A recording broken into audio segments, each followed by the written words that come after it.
Hi, I'm Rich Torrey. Welcome to another Level Up Cartooning. All you ever need to follow along with me is a pencil and paper. It doesn't get any easier than that, right? Anyway, with the announcement of Beavis and Butt-Head's return to television this year, and with the upcoming movie on Paramount as well, we're celebrating Beavis and Butt-Head Week here at Level Up Cartooning. On Wednesday, we drew them as you know them. Today, we're going to draw them as they may look in the reboot, at least according to their creator, Mike Judge, who posted some sketches of his dynamic duo earlier this month, looking older. Remember, 30 years has passed since the show debuted in 1992, so it's possible in the reboot, Beavis and Butt-Head might be 30 years older. Before we get started, make sure you hit the thumbs up and the subscribe button as it helps this channel to grow, and hit the bell so you never miss a lesson. Okay, so let's draw Beavis and Butt-Head rebooted.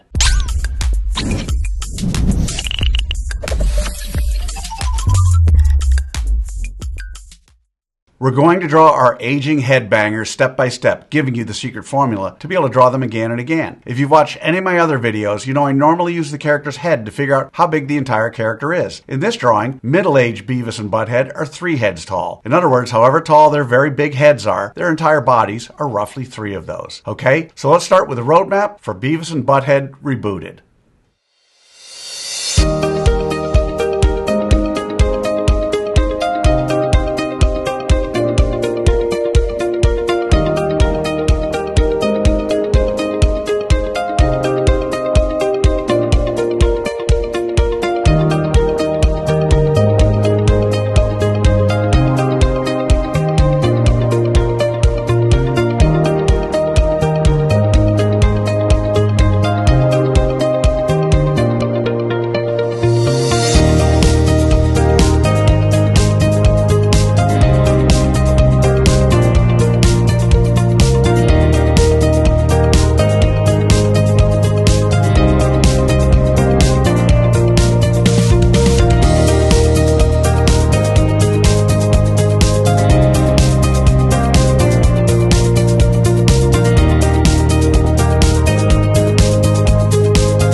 So there's our roadmap for Beavis and Butt-Head 30 years later. Now we're on to step 2. In this step, we do what I call roughing out the features. I want to remind you that until the third and final step, you want to draw as light as possible. You'll see that I use guidelines to help me to know where to put the middle-aged Beavis and Butt-Head's still beady little eyes, noses, mouths, and sagging chins. We don't want those guidelines in the final drawing, so you want to draw them light enough to be able to erase them easily. Okay, so let's rough out old Beavis and Butt-Head's features.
Okay, so there are the roughed out features of middle-aged Beavis and Butthead. So now with the roadmap done and the features roughed out, it's time for the final step. In step 3, we get to have fun. We get to draw in the final details of our two aging headbangers. We don't have to guess where to put things because we've already done all the hard work to figure that out. In this step, it's okay to draw darker, but don't press too hard or mindlessly retrace over the lines you've already drawn. Always draw with an eye on tweaking and improving until the very end. So let's draw in the details for middle-aged Beavis and Butthead.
Alrighty, there they are, Beavis and Butthead, 30 years later. So how do you think you did? Understand, if you've never drawn Beavis and Butthead at any age before, you cannot expect to have drawn them perfectly. You notice I don't spend time coloring them during this video because I want my lessons to focus solely on the drawing process. Now you have the secret formula, the process for drawing Beavis and Butthead 30 years later. And with that, you can draw them again and again. And by all means, color them when you're done. I promise each time you draw them, it'll be a little better and a little easier. I also promise the more you work with me, the better you're going to get at all of your cartoon characters. For those of you who want to go a little deeper, click on the link below for my free 4-part drawing series where I spend more time explaining the details and the thinking behind each step of what I call the level up cartooning process. So I'd love to see your drawing of middle-aged Beavis and Butthead. If you can, take a picture and post it on either Facebook or Instagram, and don't forget to include the hashtag #LevelUpCartooning. I hope you had as much fun with this one as I did. Remember to subscribe, and thanks for joining me. Until next time, keep drawing, my friends.